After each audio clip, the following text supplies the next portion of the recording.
Se la ve, pero tiene el micrófono. Ahora.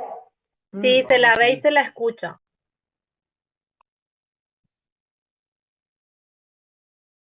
¿Y ahora se ve y se escucha?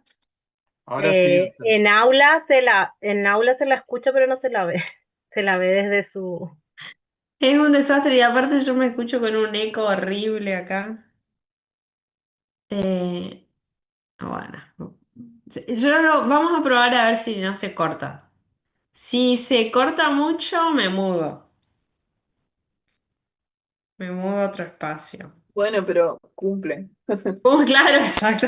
Al medio sin resultado. Se la ve y se la escucha, sin embargo, está como muteado el micrófono, ¿no? Capaz que esté conectada No, con tu. No, porque se la estoy en escucha por dos. aula 27 y se la ve por su cuenta aparte. Por eso tiene el eco, porque se superponen. Exacto, exacto. ¿Ustedes también me escuchan con eco o escuchan No, mal? se la Bueno, escucha bien. con eso está. Simplemente si se corta de vuelta me interrumpen, por favor, y me dicen, porque quiere decir que no va y que nos mudamos. Doctora, disculpe, Sí. el otro día hablamos de los sistemas jurídicos y describimos mayoritariamente que desde el punto de vista de Hart, Mm, ¿cierto? Y señalamos todos los elementos del sistema jurídico, que fundamentalmente son las normas de reconocimiento de cambio de adjudicación. mm, Y también creo que faltó mencionar ahí las normas que imponen sanciones, porque Hart también tiene en cuenta eso. por supuesto. Y junto, o sea, todos esos elementos son los fundamentos del sistema jurídico de Hart.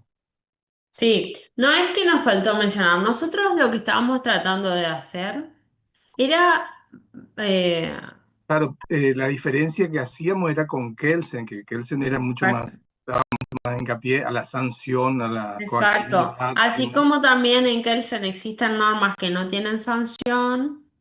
En Ah, Hart existen normas que sí tienen sanción, simplemente que la idea era que quede lo más que preciso posible, lo más claro cuáles eran las diferencias, porque claro. si no, digamos que si en la primera mirada atendemos todo eso, el grado de sutileza que tiene, Y eh, la explicación que da Hart a eso es que él parte de una sociedad primitiva, digamos, donde no existe nada y las normas que indican sanción es para evitar que los ciudadanos tomen justicia por mano propia. Entonces, se establece un sistema de normas con sanciones para que sea justamente un sistema jurídico civilizado. no, sí, digamos, también ahí hay otra parte que, como bien ustedes estaban diciendo y después van a poder encontrar, hay otros autores como Rawls y como Raz, que todos tienen estas ideas contractualistas, porque también es eso, hay una idea previa contractualista del derecho, que sostiene que existe como una instancia previa de los hombres sin normas. O al menos imagina, ¿no es cierto? Para desarrollar una teoría normativa, imagina que cómo son los hombres sin normas previamente. Cómo son los hombres en una especie de estado de naturaleza, como el que hablamos la clase anterior. Y cada uno de ellos considera que, bueno, hay un autor que bien está desarrollado en el capítulo 7 de Nino, que desarrolla esta idea de una especie de velo de la ignorancia y que nos plantea la idea de que bajo ese velo de la ignorancia las personas puedan pensar cuáles son las normas, las mejores normas para toda la sociedad. Eso haría, bajo esta teoría, ¿no? Eso haría que las personas decidan de una manera lo más justa y equitativa posible para con el resto de las personas una vez que se distribuyan, digamos, los lugares de la que o van a ocupar en la sociedad. Eh, es un poco lejos del tema que estamos tratando ahora porque eso tiene un mayor impacto en las teorías de la justicia y en la relación entre moral y derecho eh, que en las teorías normativas, pero sí moldean la forma de pensar de algunos autores. Este autor que yo les digo es John Rawls. Ras también tiene una idea similar. Son todas ideas para pensar cómo establecer de mejor manera o de manera más justa un sistema normativo. Digamos, ¿qué normas yo aceptaría? Esa sería la pregunta que está de trasfondo. ¿Qué normas yo aceptaría que me sean aplicadas, no importa cuál sea el impacto que esa norma tenga sobre mí?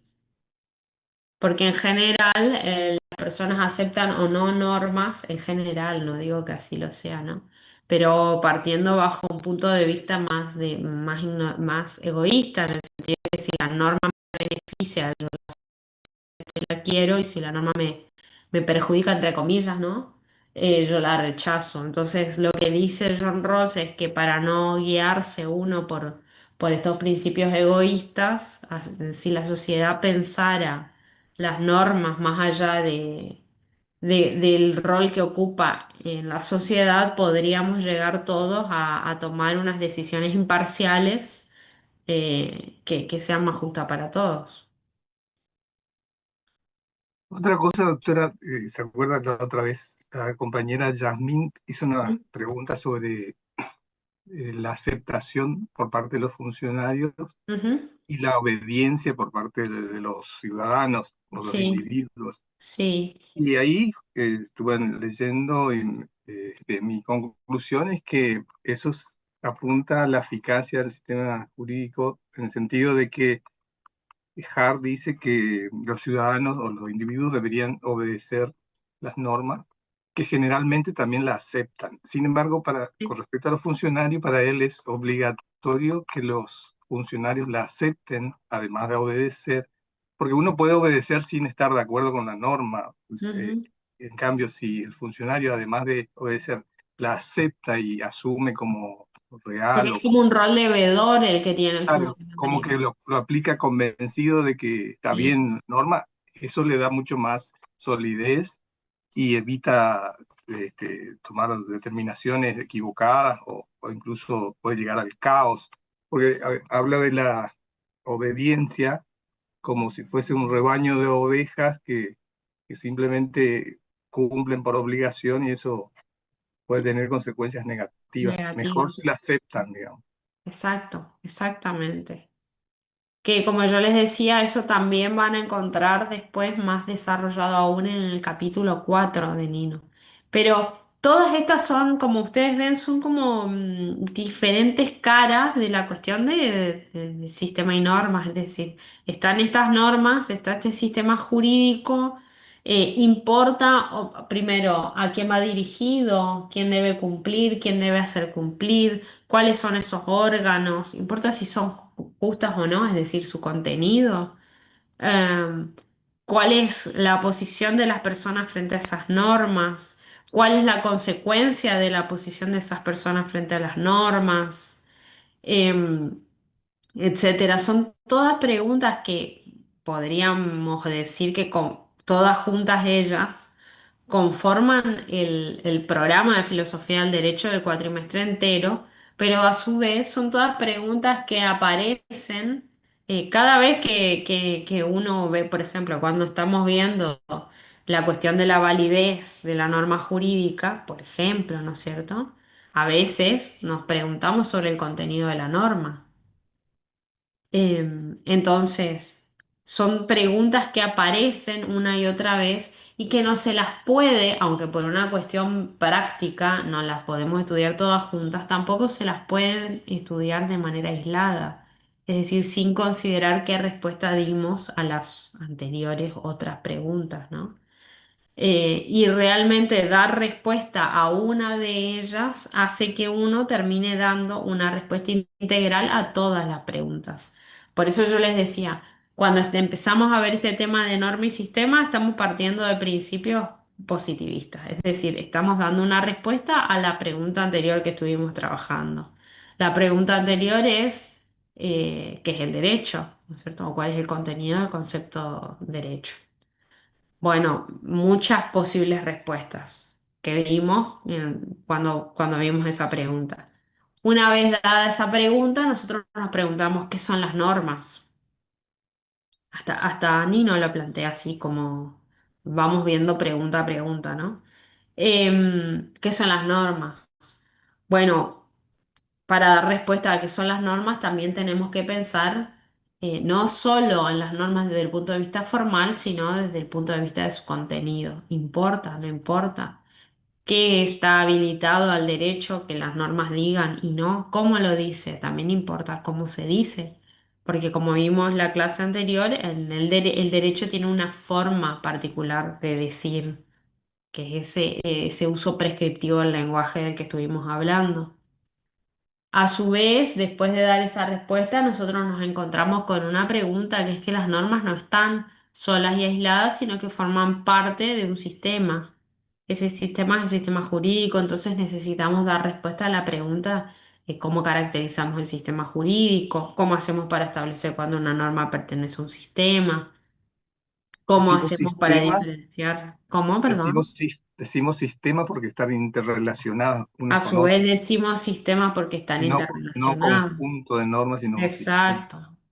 Entonces son muchas preguntas que se van concatenando como si fuera una cadena larga, llena de preguntas, que al ir respondiendo una a otra vamos formando, bueno, un cuerpo teórico denso, ya sobre las particularidades, sobre lo particular y lo general del derecho. Profe, Sí, perdón que le interrumpa, pero antes de que empecemos a hablar en esta segunda parte, ujú, digamos, de antes de que se corte la clase, me estaba contestando una pregunta sí, que exacto. sí quiero Yo, saber, perdón, no, no, está pero bien. Queda sobre el derecho internacional.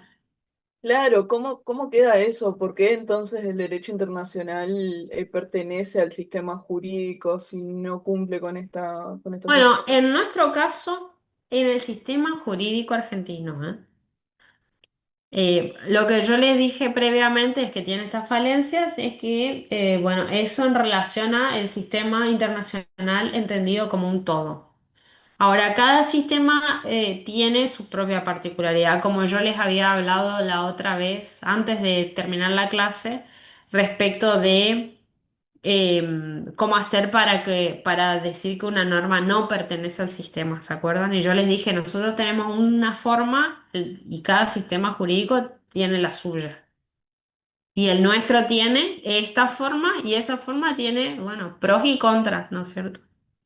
Bueno, para el caso del derecho internacional, en el sistema jurídico argentino en particular, la razón por la que las normas de derecho internacional forman parte del derecho interno, porque eso es algo muy importante, hay una pregunta previa que es, ¿el derecho internacional forma parte del derecho interno o es un derecho externo?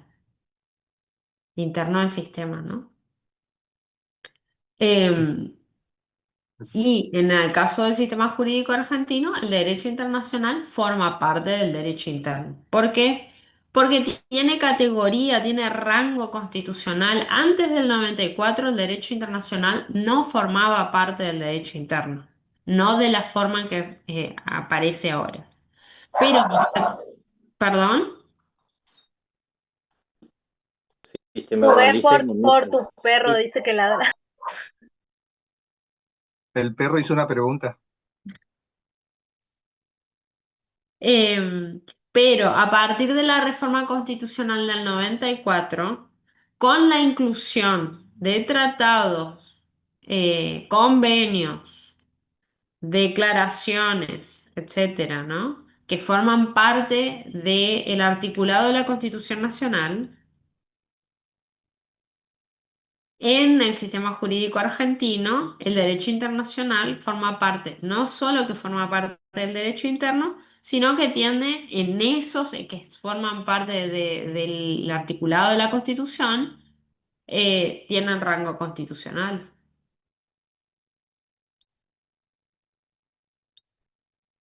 Al tener rango constitucional y formar parte del derecho interno, el derecho internacional es norma del sistema jurídico.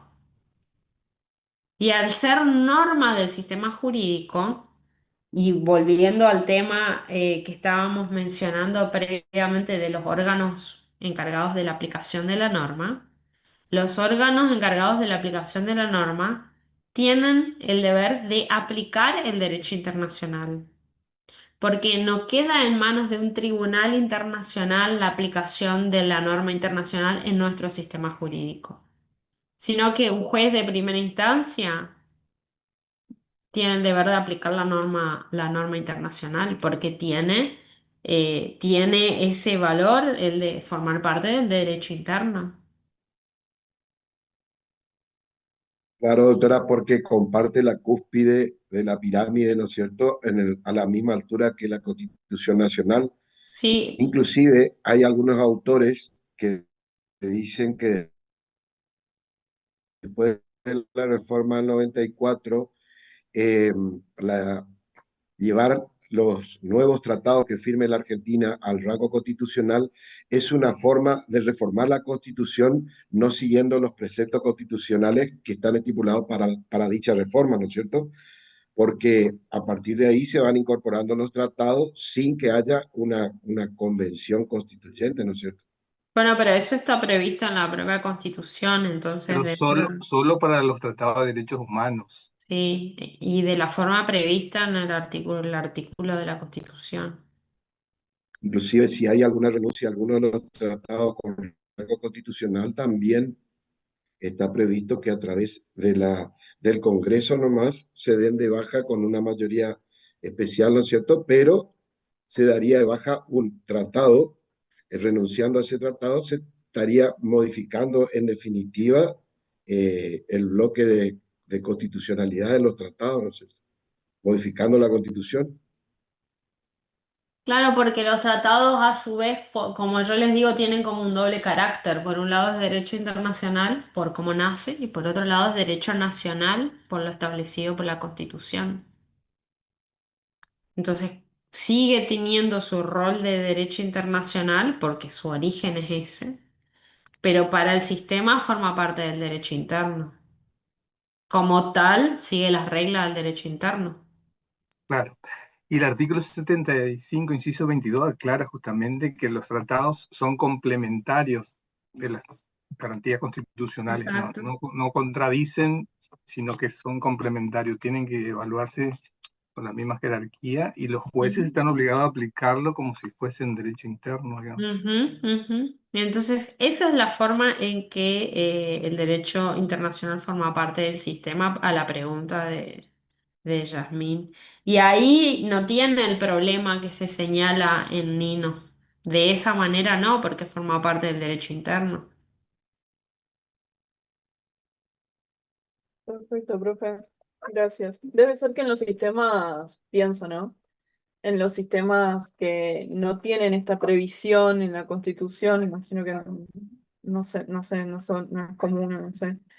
Eh, debe, se debe de alguna manera subsanar mediante lo que es la teoría dualista, me imagino, y hacen que ingrese al derecho interno de esa manera, digamos, haciéndolo una ley. Eh, Incluso nosotros tenemos algunos ejemplos de derecho internacional que quedan como ley nacional después reglamentado, por ejemplo, ¿no? E ingresan como no sé, convenio 169 de la OIT, fue por ley después de ser firmado, ¿no es cierto?, por nuestro país. No es menos cierto que eso, digamos, todo se dio durante el mismo periodo de la reforma, etcétera. Entonces, es como en ese momento se inaugura un nuevo periodo de cómo entender el derecho constitucional en Argentina y el sistema jurídico también. Y ahí se incorporan también, durante ese periodo, se incorporan muchos elementos de nuestro sistema jurídico. Es un sistema que a su vez tiene como una especie de origen, es un sistema híbrido a esta altura. Tiene el origen, que es el de derecho continental, que ustedes conocen, que en su base, si nosotros hacemos una especie de historiografía del sistema, en su base las normas que lo conforman, por un lado, son normas heredadas del Virreinato del Río de la Plata, es decir, me refiero a forma de pensar el derecho, ¿no es cierto? No digo que tengamos ahora un edicto del virreinato vigente, sino que la forma de pensar el derecho. Cómo se redacta el derecho. El derecho es escrito, es profuso, está lleno de órdenes, de reglamentos, de reglas inferiores para cada cosa, a su vez muy dividido, como era el propio virreinato. No, nosotros no somos un país que tiene solo reglas federales, sino que nosotros tenemos normas que vienen del Congreso Nacional, normas de los congresos provinciales, que a su vez son muchas, pues son muchas provincias, no es que somos pocas regiones, y a su vez normas que vienen de cada una de las delegaciones que son las intendencias, las concejalías, ¿no es cierto? Es decir, los consejos deliberantes. Tenemos entonces como tres órdenes, tres categorías, tres órdenes donde se dictan normas. Eso viene del derecho español, esa forma de pensar, digamos, las El capas. código, el código napoleónico. Eso es otra, justamente. Por un lado está el derecho español que tiene esas características, profusa normativa en muchas categorías de órdenes, por un lado. Por otro lado, después nuestro derecho, con el periodo de revolución y de independencia y los años posteriores, asume dos influencias diferentes. La influencia que viene de la Revolución Francesa y la codificación, que es una nueva forma de pensar el derecho, porque no había códigos hasta ahí, digamos. No así, por eso le digo primero, hay como mucha normativa difusa y dispersa. Eso es la influencia española. Por otro lado, la influencia francesa, la influencia de la codificación. Y nosotros, como bien saben ustedes, no solo tenemos un código civil, tenemos muchos códigos. Y toda la codificación es producto de la influencia posterior a digamos, de la primera y segunda República Francesa, em, que se llamaron así a las nuevas repúblicas después de la Revolución. Y también tiene una influencia en ese momento, pero que después se sostiene en el tiempo, es decir, influencias modernas que vienen del derecho norteamericano e influencias del periodo de revolucionario y de la creación de las nuevas repúblicas que viene del derecho norteamericano, del nuevo también derecho norteamericano, porque era un derecho recién generado. Del derecho norteamericano nosotros tomamos una parte más política en la Constitución, ¿no es cierto? Igual esta no es una clase de derecho constitucional, pero nosotros las influencias de teoría, digamos, que vienen de la Revolución norteamericana.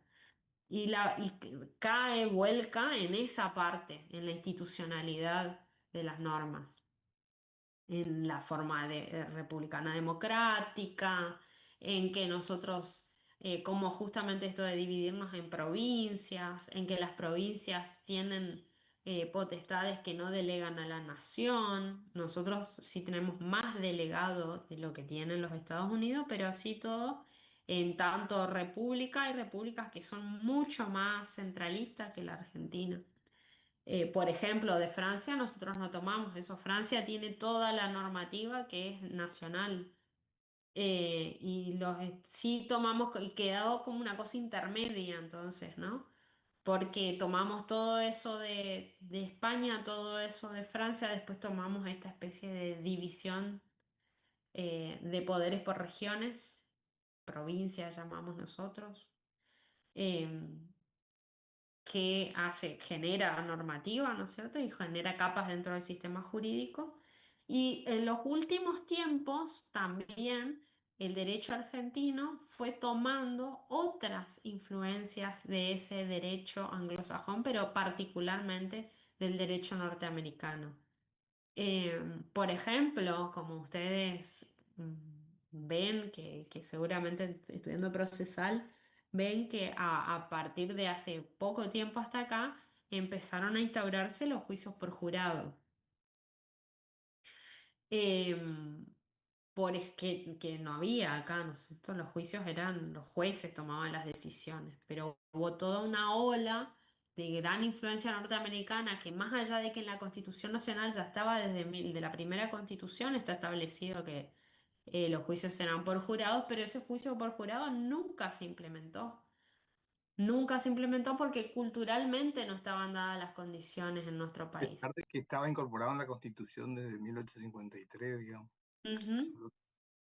Justamente eso es lo que, a raíz de la adopción de las características del continental europeo, Mm, seguimos con el mismo sistema y dejamos de lado lo que se quiso hacer con el sistema por jurado, digamos, que viene exacto. de la adopción del anglosajón. Y otra cosa también en los últimos tiempos, yo noto que se le da preponderancia a las sentencias, por ejemplo, también al precedente que Sí, en por eso les decía, legislación. hay muchos elementos. Podemos hablar de juicio por jurado, por hablar de los más centrales, pero hay muchos elementos, digamos que son foráneos, que están implantados en nuestro sistema, y por eso nuestro sistema hoy podríamos decir que hasta es híbrido, ¿no? Continental. El juicio, uno es el juicio por jurados, otro es eso que están diciendo que nosotros eh, siempre por ahí se usa para la cita jurisprudencial, pero la verdad es que cuando hay un criterio de algunos tribunales, ese criterio es muy difícil de romper, que viene a ser un remedio de los precedentes judiciales, como está diciendo Hugo. Otra cosa es la utilización de la probation, es decir, la finalización de juicio de formas alternativas, la propia utilización de mediación, que en los últimos 20 años creció muchísimo. El recurso de arbitrariedad, que también es algo relativamente nuevo en el sistema jurídico argentino y que viene del certiorari norteamericano. Y así podríamos seguir, ¿no es cierto? Entonces tenemos muchos elementos importados, El la imputado oralidad, colaborador, por la ejemplo, oralidad del proceso, que también es algo que está progresivo apareciendo en el proceso civil, quiero decir ahora, pero incluso la oralidad penal estaba muy restringida, ahora la oralidad está mucho más, digamos, tiene un rol mucho más central. Eh, ¿Cómo hubo? el imputado colaborador y demás. Claro, ni que hablar de esas figuras que ya son de los últimos años, como bien está diciendo él, que es como los testigos encubiertos, el imputado que se pasa a testigo, la colaboración, etcétera. Todos esos elementos que ninguno forma parte del derecho continental. En general, como ustedes ven, mucho es procesal, pero son cosas que tienen un fuerte impacto en el derecho, la práctica diaria, ¿no es cierto? Em, y que vuelve como si fuera una especie de Frankenstein al sistema jurídico, porque no tiene ni la forma acabada de uno ni la forma acabada de otro. Es realmente una hibridación de sistema en el que fueron entrando elementos y bueno, que tratan de convivir a veces no tan armónicamente, porque obviamente por algo son sistemas diferentes, ¿no es cierto? Porque porque están pensadas bajo una lógica o bajo otra. Bueno, nosotros tenemos como muchas lógicas dentro de un mismo sistema. Y eso impacta, por supuesto, impacta tanto en la percepción de los ciudadanos como en tratar de resolver problemas que son de difícil solución en la teoría jurídica nuestra, con estos elementos, ¿no es cierto? Por decirles una tontería, el juicio por jurados introduce muchos elementos que son de difícil solución desde el punto de vista teórico en el derecho argentino. Em, que no sé si ustedes leyeron tal vez cuando estudiaron penal, Zaffaroni es un profundo crítico del juicio por jurado por las razones estas que yo les digo, no porque él esté en contra ni nada, sino porque realmente es de difícil, es de difícil solución. Nosotros tenemos unos principios en el derecho.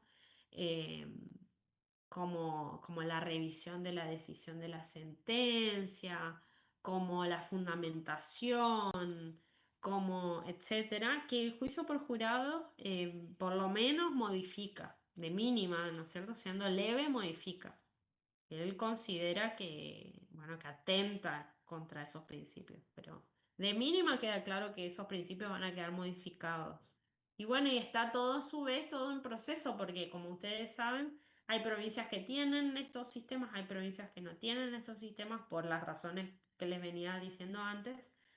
Entonces el sistema realmente está en un proceso que tendrá unos 30 años más o menos de que sigue esta modificación constante y sostenida de introducir elementos que no les son, por lo menos que no les son de origen propio, ¿no es cierto?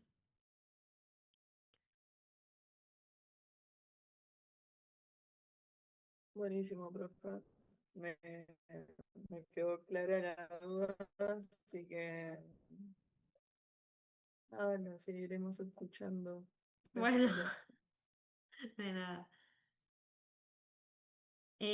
Perfecto.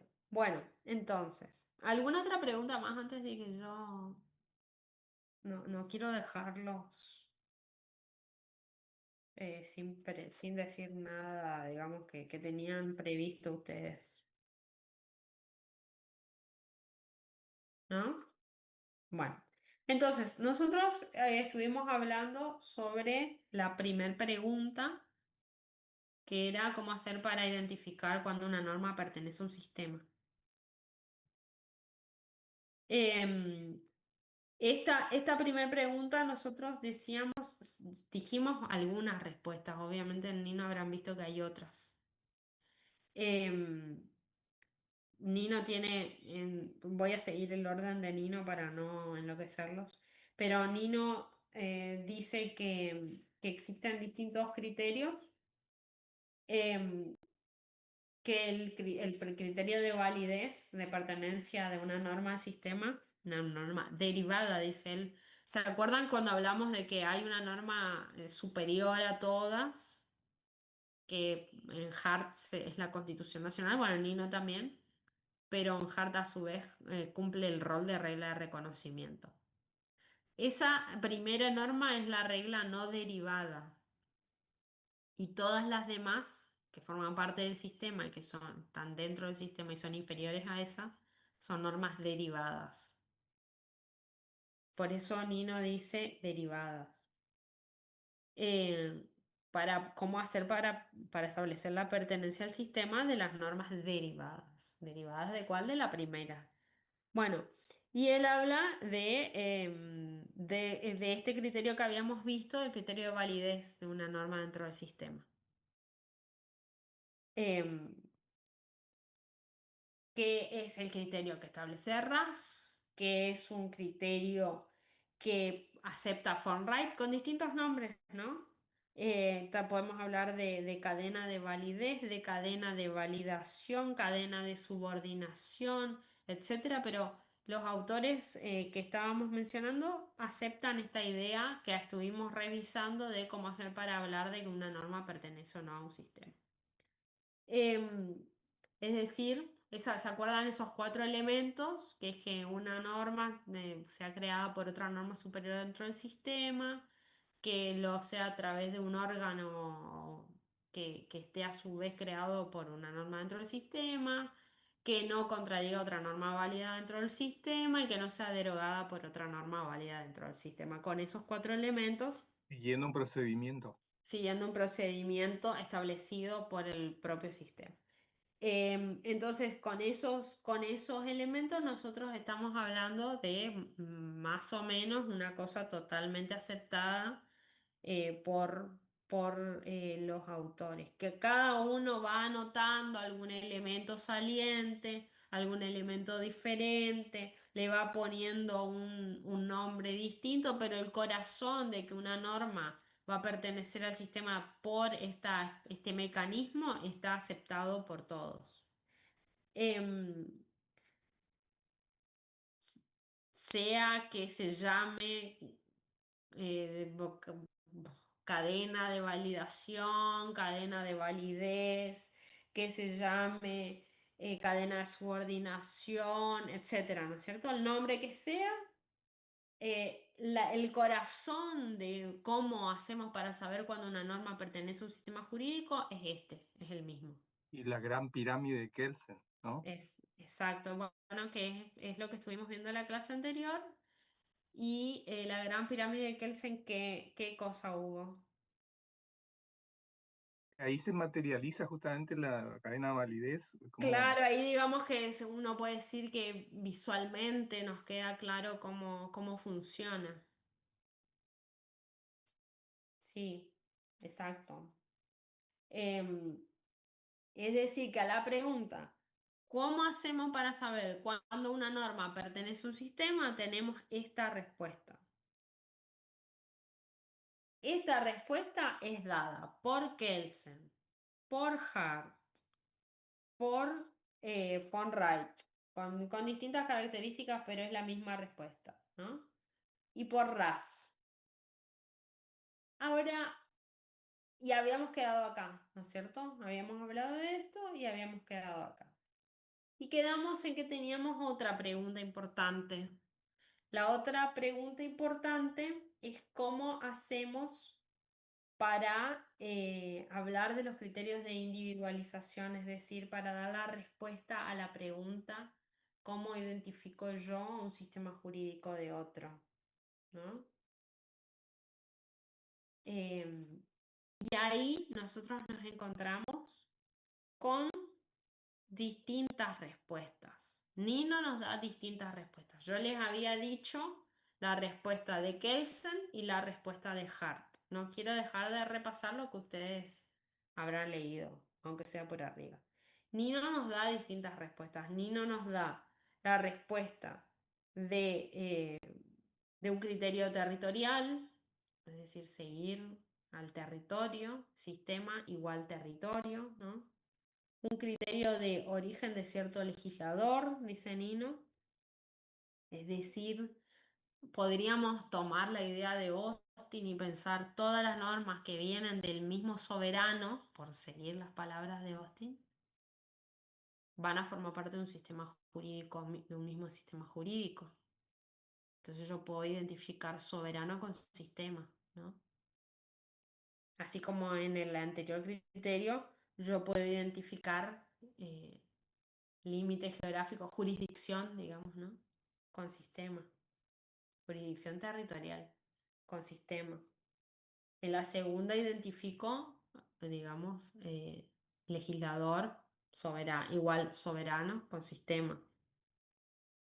Em, el criterio de Kelsen, que es el criterio de la norma fundamental, y el criterio de Hart, que es el criterio de la regla de reconocimiento.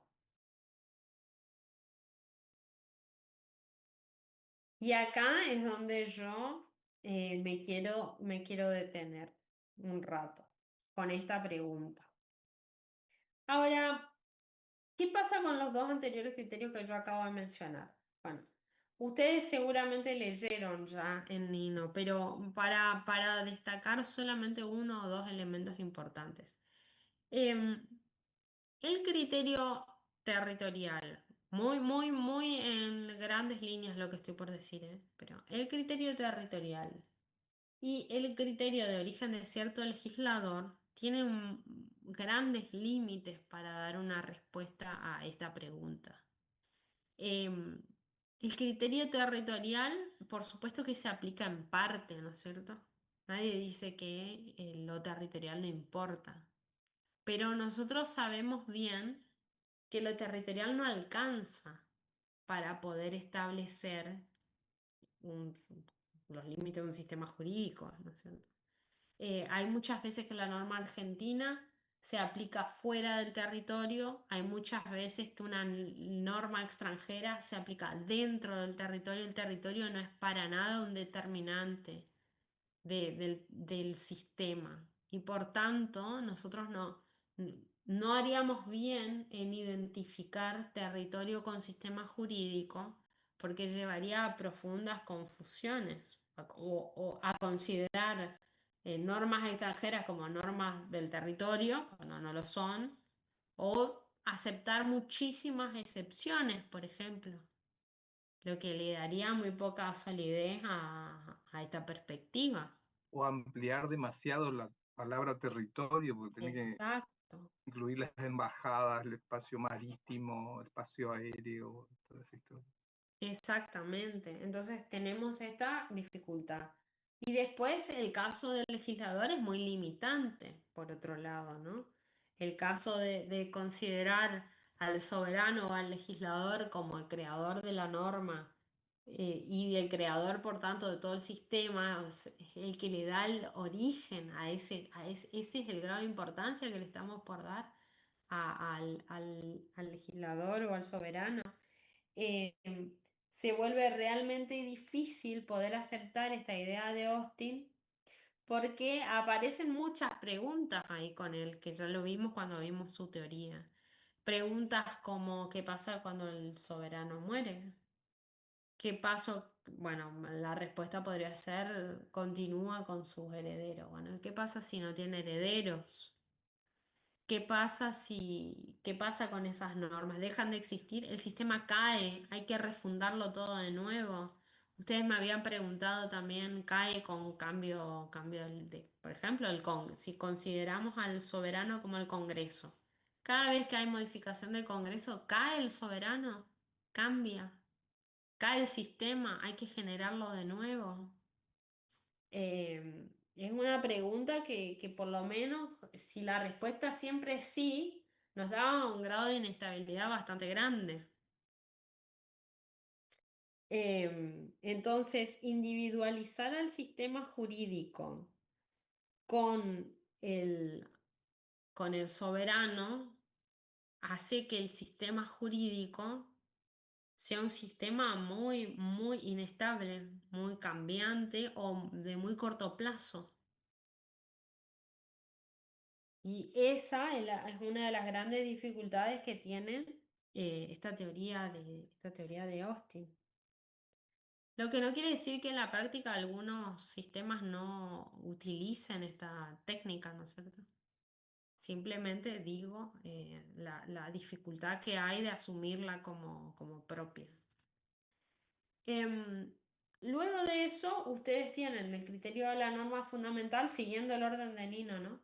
El criterio de la norma fundamental, de la que habíamos hablado al menos vagamente en la clase anterior, y acá nos encontramos con este tema creo que sí hablamos de esto, sí hablamos. De que el criterio de la norma fundamental es un criterio que siguiendo el hilo de razonamiento de la cadena de validación, porque se supone que la lógica es, digamos, una lógica continua, no que se interrumpe abruptamente, nosotros nos encontramos con la dificultad de determinar la validez de esta norma también, ¿no? De la norma fundamental. y que la respuesta de Kelsen para hablar de la validez de la norma fundamental es realmente débil. En la respuesta es no podemos predicar verdad o falsedad, no podemos preguntarnos por la validez de la norma. Esa es la respuesta de Kelsen, ¿no? Entonces, realmente, porque la considera como una norma que es no positiva, porque la considera como una norma por fuera del sistema, porque la considera como una norma que no, que más que norma es un presupuesto.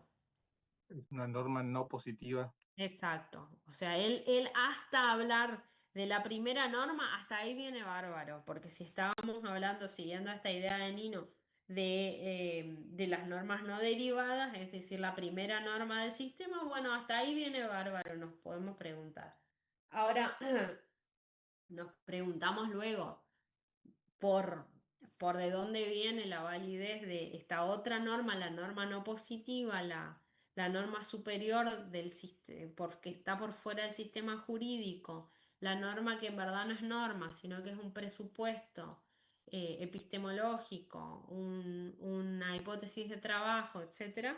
Bueno, realmente ahí nos encontramos con una seria dificultad, ¿no es cierto?, en la teoría de Kelsen, dificultad que no han dejado de advertir los críticos de Kelsen. Realmente hablar de que directamente sobre eso no hay que cuestionarse es, yo no diría que se tira por tierra toda la teoría, pero que realmente es debilitar una teoría tan fuerte como la teoría de Kelsen, que hasta ese momento venía siendo muy sólida. La verdad que genera gran incertidumbre, porque eso, Genera gran incertidumbre. ¿cómo hacemos para definir para cada sistema jurídico? Es con la imaginación nomás, vamos Ujú. agregando. O sea, ¿cómo identificaríamos un sistema jurídico con la norma fundamental si no existe en la realidad, digamos? Sí, exacto. Entonces, ahí empiezan todas las críticas hacia Kelsen, ¿no es cierto? Que no son pocas. Em, y bueno, esta respuesta sin duda no alcanza a resultar satisfactoria ni para los críticos ni para nadie.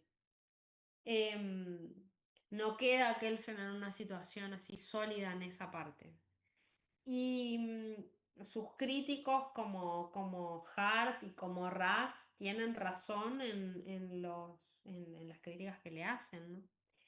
Ahora, después está la idea de Hart sobre la regla de reconocimiento. Hart lo que dice es que la regla de reconocimiento es una regla única y diferente en todo el sistema jurídico. Determina la pertenencia de todo el resto de las normas dentro del sistema jurídico y es una norma positiva a su vez para Hunt, ¿no? Y en eso se diferencia con que él se trata de dar una solución diciendo que es positiva, que está dentro del sistema, que sobre ella sí se puede predicar también todo digamos, se puede preguntar sobre su pertenencia, pero a partir de ahí, igual que la norma fundamental de Kelsen, empieza a tener las mismas dificultades, ¿no? ¿De dónde viene esta norma fundamental? Sigue teniendo estos defectos que tiene la norma fundamental de Kelsen por las mismas razones, porque es lo mismo, pero una norma del derecho positivo. Termina siendo lo mismo, pero una norma de derecho positivo. Después Entonces, terminar, obviamente, tenemos que perdón. aceptar la validez, digamos, Claro, la punto. lógica respecto de que no hay que cuestionar la validez de esa norma es lo que hace que realmente la teoría no termine de dar respuesta. Entonces, a partir de ahí aparecen otros críticos como Dworkin que se unen a la crítica que ya venían desarrollando autores como Arras y terminan dejando claro nada más, eso es lo que podemos decir, No hay una solución, pero sí queda claro que al menos como forma de dar respuesta a esa pregunta, la respuesta es inacabada, podríamos decir, ¿no? O insuficiente. Em, insuficiente. Y Dworkin, solamente les menciono esto ahora porque está ahí muy de costado, pero Dworkin Hart es un autor inglés, primero importante para señalar. Es una personalidad, que vieron que yo les hablé de Kelsen, bueno, Hart es una personalidad realmente también valiosa, es una personalidad muy interesante. Em, Hart es realmente una persona muy, muy, muy interesante. Eh, Él es un autor inglés, de origen inglés, y tiene una maravilla que es que él, aparte de filósofo del derecho, de teórico del derecho, eh, Hart ha sido una personalidad, eh, porque a su vez él ha sido agente secreto.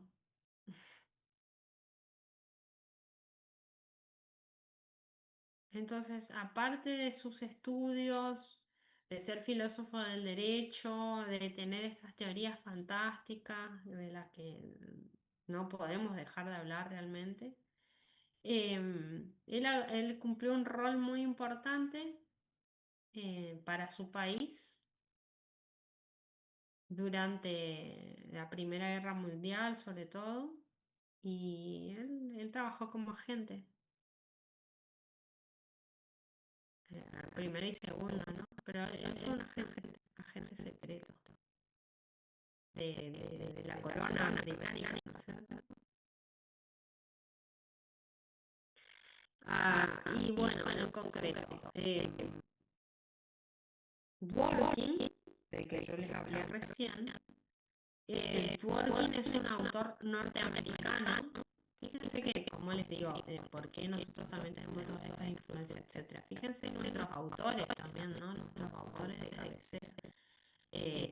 Kelsen, que es un autor de derecho continental, pero como yo les dije, él al tener que exiliarse, producto de la Segunda Guerra Mundial, él termina yendo a los Estados Unidos y por tanto hay toda una influencia en Kelsen por un lado, pero en nuestro derecho, como yo les decía, de autores y de derecho norteamericano, ¿no es cierto?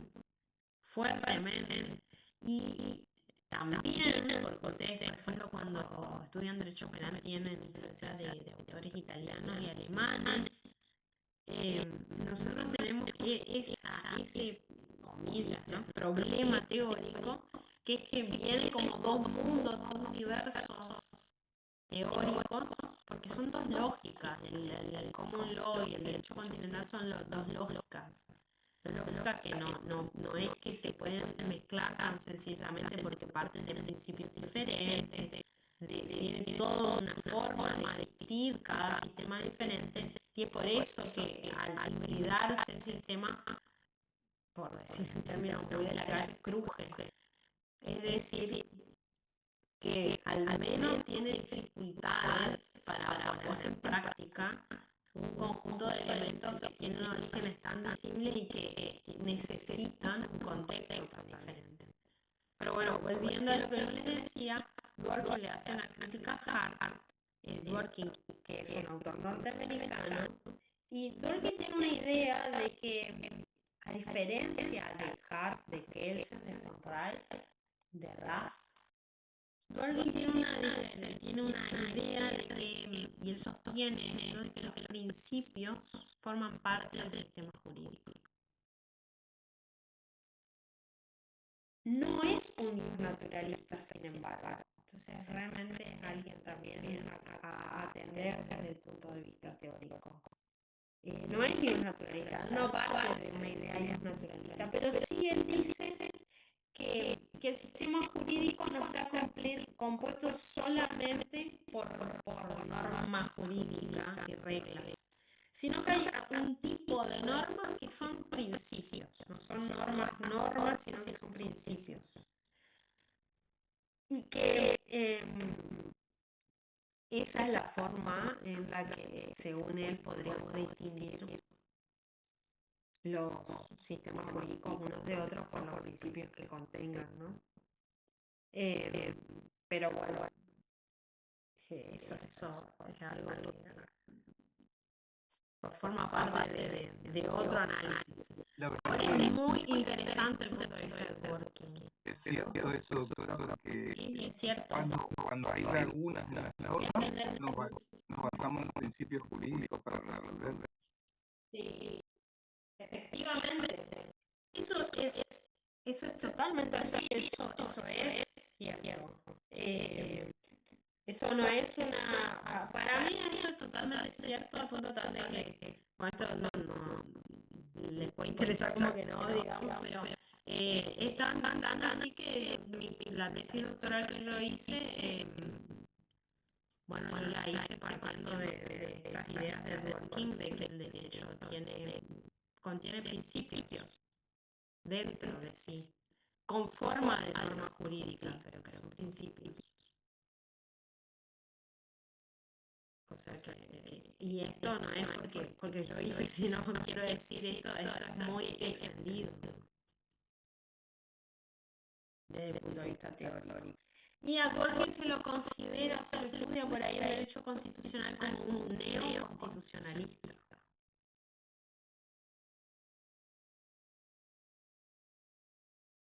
Y en parte las declaraciones, derechos y garantías de las que estábamos hablando antes podrían entrar dentro de la categoría que Dworkin llama principios. Porque en sí mismos no cumplen con el formato de norma jurídica clásica prevista por Hartung o Kelsen. Ay, perdón, voy a cerrar esto. Es toda la parte dogmática de la Constitución Nacional. Claro, pero hay en muchos lugares, hay por muchas partes del sistema es así.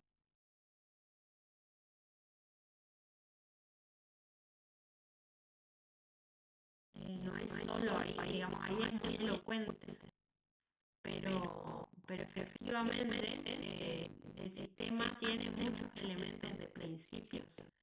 Las garantías, por ejemplo, son principios, no son una norma jurídica en sí misma,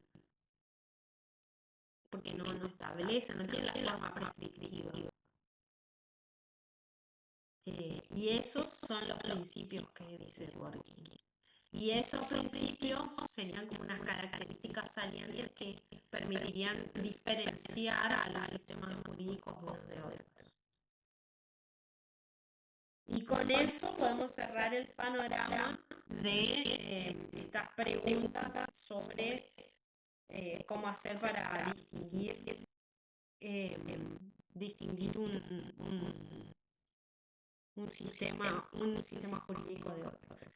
Y antes de que me olvide, tienen también aquí, no solamente porque abrí para ver cómo estaban leyendo ustedes, porque si no les armo un lío bárbaro,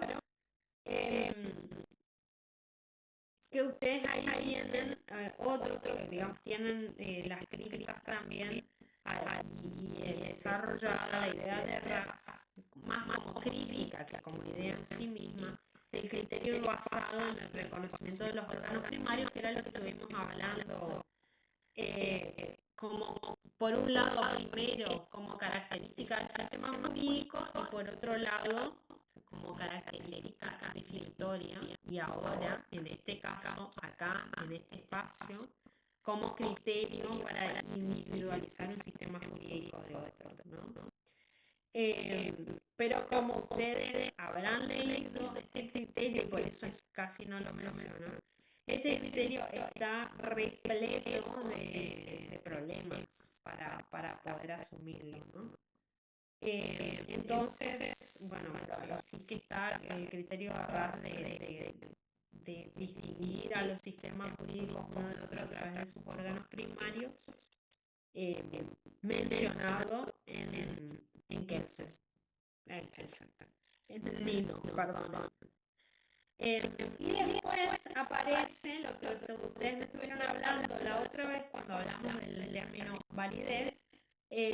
Nino hace un apartado diferente y trata de hablar de las diferentes acepciones o los diferentes sentidos que tiene el término validez. Pero ese es un punto que, aunque es importantísimo, a mí me gustaría que lo tratemos dentro de los conceptos básicos del derecho. Toda la parte de validez en este sentido. O sea, el punto 3, que empieza en la página 132, me interesa que lo tratemos cuando veamos, después que rindan el parcial y todo, cuando veamos conceptos básicos de derecho. Y lo voy a anotar porque no quiero.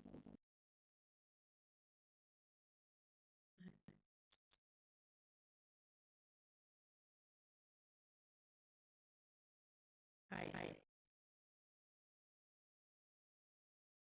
Entonces, a partir de la página, o sea, ustedes tienen para el parcial hasta la página 131 de Nino.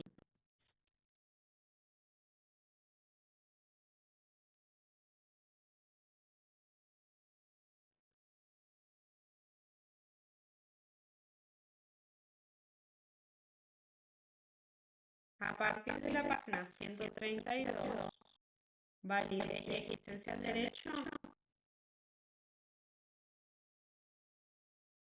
eso lo vemos después de rendir el examen.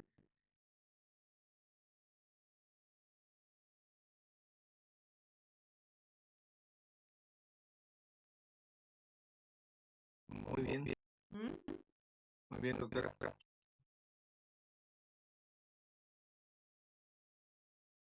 Perfecto. Bueno, entonces, con esto que acabo de decir, yo lo único que quiero hacer es un mini repaso por las dudas nomás. Yo creo que está clarísimo, pero no quiero que porque yo creo que está clarísimo, ustedes no lo crean así. Así que yo lo que quiero es que ver qué es lo que ustedes van a repasar de acá al parcial. Ustedes van a repasar capítulo primero. Agarro Nino y Ridal, los dos tengo abiertos, pero voy por Nino primero y después por Ridal, ¿sí? No por temas. ¿Les parece bien? Voy por autor y no por tema, por libro y no por temas. ¿Está bien? Sí, perfecto. Entonces, ustedes de acá al 26 de Nino, ustedes tienen 3 capítulos y el tercero es hasta una parte nomás, que es hasta la página 131. O sea, todo el punto 1 y 2 del capítulo 3, pero la parte de validez que quede afuera. Entonces, capítulo 1, ¿qué nos importa? Nos importa saber las teorías sobre el naturalismo y positivismo jurídico, todas las variantes de cada uno de ellos. Nos interesa saber el realismo jurídico y las críticas de cada uno, ¿no? Del naturalismo, del positivismo, bla, bla, bla. Entonces podríamos decir que este capítulo va entero, ¿no? Ahora, el capítulo 2, conceptos de normas jurídicas, ¿no?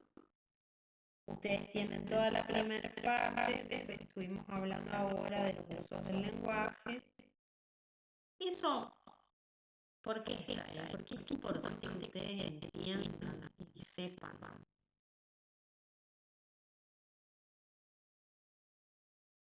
No va a ser una pregunta del parcial, pero no es menos cierto que si ustedes no entienden eso, probablemente no entiendan lo que sigue más adelante. Entonces, es importante que ustedes sepan eso. Ahora, por una cuestión de enfocarse en las cosas centrales de cada capítulo, atender la teoría de von Wright, la teoría de Kelsen y la teoría de Hart, ¿no es cierto?, sobre las normas jurídicas en línea.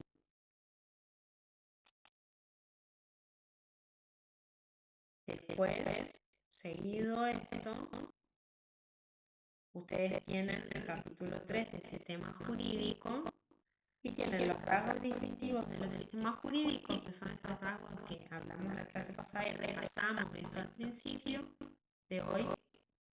Y después tienen los criterios de pertenencia e individualización, que son estos criterios de los que hablamos, de que dan, digamos, de estas dos preguntas que yo les digo siempre.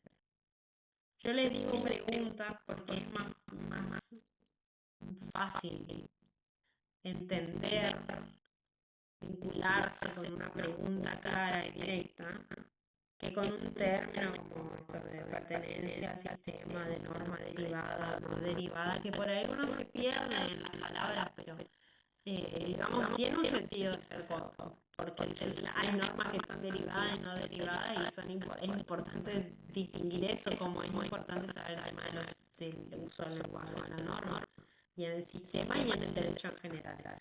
Ahora, ¿por qué les digo las preguntas? Porque es importante, porque es importante que ustedes puedan detectar con claridad y de manera muy detallada, muy clara, muy concisa, ¿para qué sirven estos criterios? ¿Para qué sirve hablar de la cadena de validación? Bueno, sirve para eso que yo les decía, para responder estas preguntas. Y eso hasta la página 131. Con eso, Nino, fin. Hasta después del 26 es eso. Ahora, agarro Ridal. De Ridal, ustedes tenían, porque está muy corto y poco claro en que en Nino, tenían los dos capítulos sobre Austin. Dientes que pueden morder y Austin derribado, es decir, la idea mínima de Austin y la crítica a estas ideas, que están en la página 33 y la página 49. Y en la página 49, aparte de la crítica a Austin, lo que está muy bien también es que empieza acá una explicación sobre las ideas de Hart. ¿No? El ataque a la teoría del mandato la hace Hart.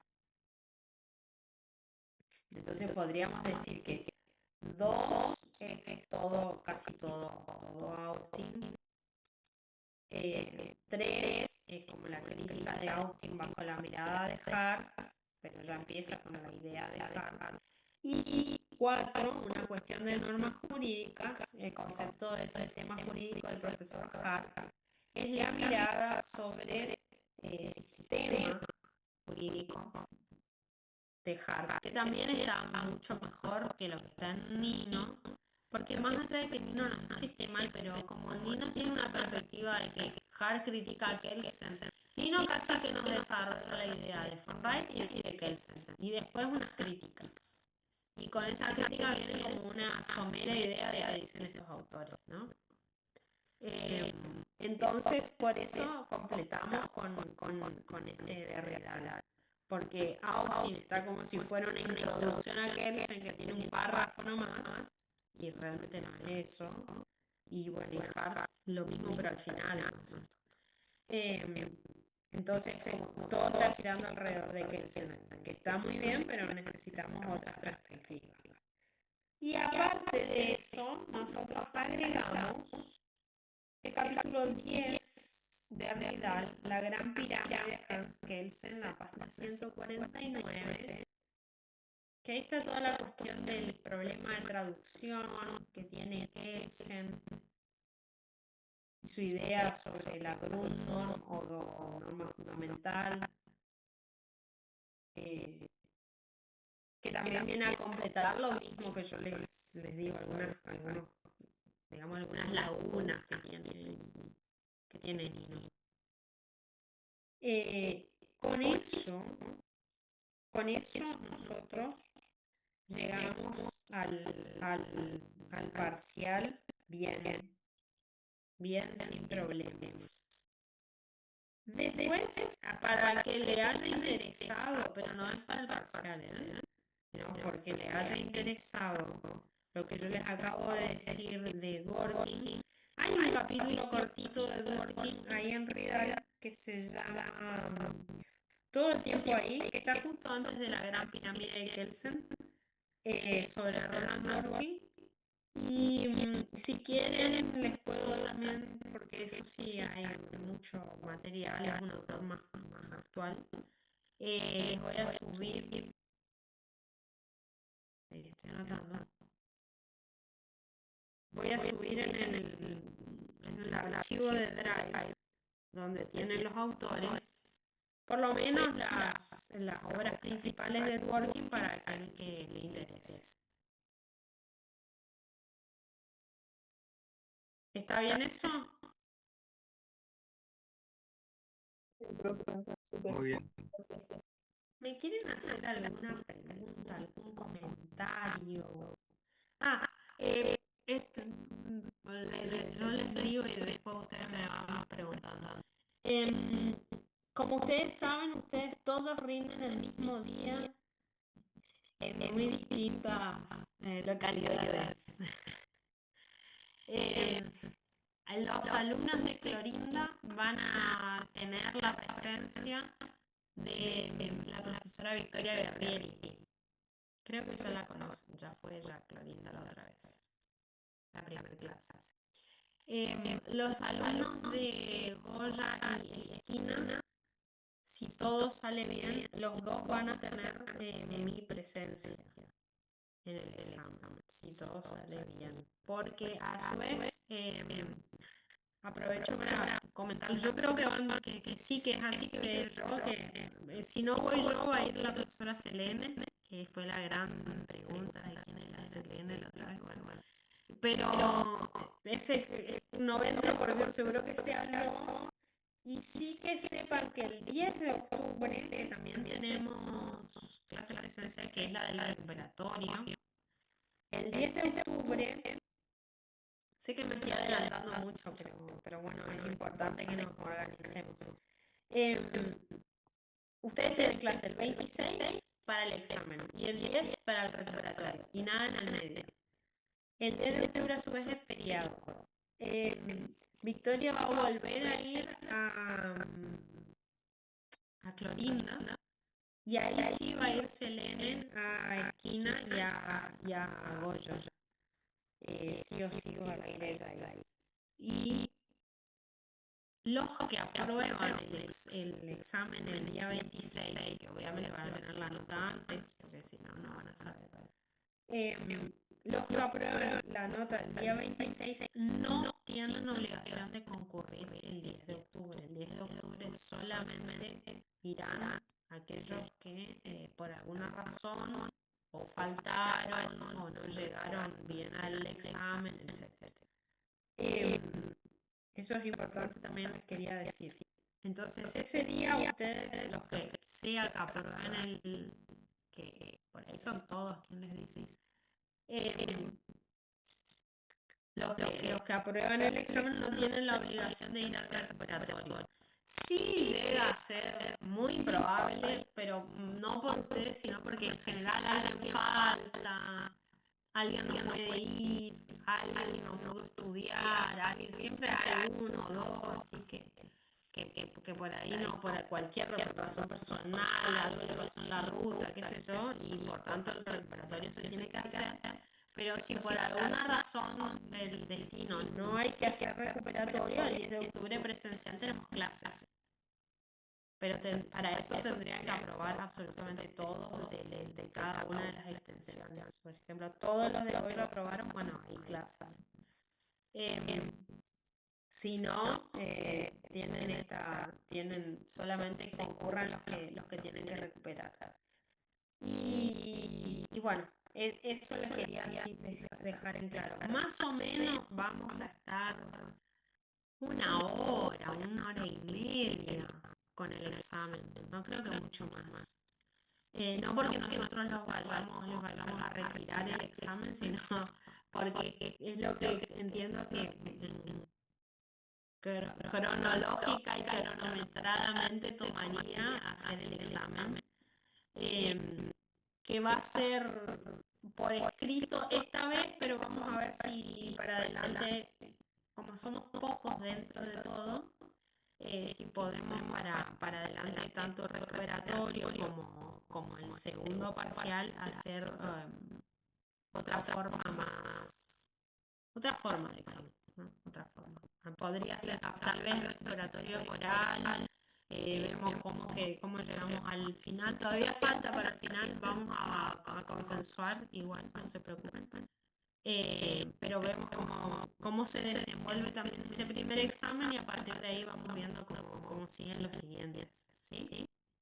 Eh, También les digo que tengo altas expectativas en relación a ustedes porque son un curso que se nota que está interesado, que lee, que estudia, que uno rápido se da cuenta ya después con el tiempo como el perfil, digamos, del grupo. Y el grupo de ustedes es bastante homogéneo en un muy buen sentido. Eh, son buenos alumnos, digamos, en general son todos atentos, están todos muy interesados, se nota rápidamente, entienden rápido. Las preguntas que hacen no son preguntas así gruesas, sino que son preguntas. Entonces pienso que les va a ir bien, les va a ir muy bien en el examen. Salvo que tengan algún inconveniente que no sea justamente referido al examen en sí mismo, ¿no? Sino que tengan alguna dificultad práctica más bien. En fin, de todas maneras, cualquier cosa que ustedes vayan viendo a medida que están haciendo el repaso o el estudio, ya saben que nos pueden preguntar, contactar, consultar, lo que fuera, ¿no es cierto? En fin, eso es lo que yo les quería decir. Muchas gracias, doctora. Muy alentador sus palabras, así que vamos a ponernos las pilas. Bueno. ¿Alguna pregunta, alguna duda, algo que quieran antes de que nos demos por terminado nuestro encuentro? Hoy estuvo corto, ¿no?